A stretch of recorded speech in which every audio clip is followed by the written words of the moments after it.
Hi යාළුවනේ අපේ YouTube channel එකට සාදරයෙන් පිළිගන්නවා. ඔන්න ඉතින් අනුරාධපුරේ දවස් දෙකක් ඉඳලා අපි මේ ගෙදර යන්න හදන්නේ. ඉතින් අපි දැන් මේ ඉන්නේ අනුරාධපුර ස්ටේෂන් එකේ. දැන් වෙලාව නම් හවස 4:00 විතර ඇති. ඉතින් අපි අපේ මේ ගමනට තෝරගත්තේ දවල් 1:50ට කසන්තුරේ ඉඳලා එන ඉන්ටර්සිටි ට්‍රේන් එක. ට්‍රේන් එක අනුරාධපුර ස්ටේෂන් එකට එන්න නම් තියෙන්නේ හවස 4:43ට. ඒ ඇවිල්ලා ස්ටේෂන් එකේ ටිකක් වෙලා නවත්තලා තියෙනවා.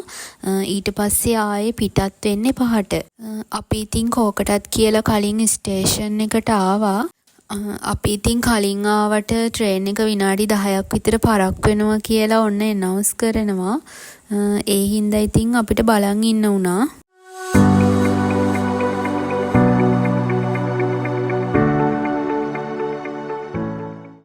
දැන් ඔයාලට මේ එනවා පේන්නේ අපි අද යන ට්‍රේන් එක. මේ ට්‍රේන් එක සම්පූර්ණයෙන්ම AC කරලා තියෙන්නේ. මේ ට්‍රේන් එකේ සාමාන්‍ය ටිකට් සහ වාර ප්‍රවේශ පත්‍ර ගත්ත අයට නම් යන්න බෑ. මේ ට්‍රේන් එකේ යනවා නම් අනිවාර්යයෙන්ම කලින් ටිකට් බුක් කරගන්න ඕනේ.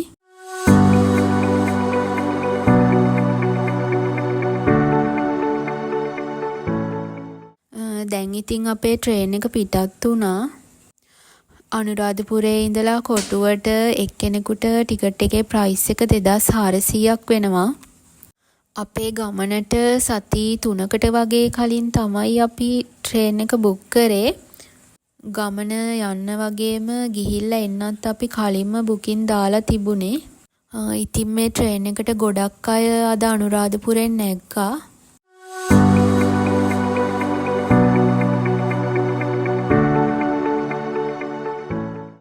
දැන් අපි මේ පහු කරගෙන යන්නේ තලාව ස්ටේෂන් එක.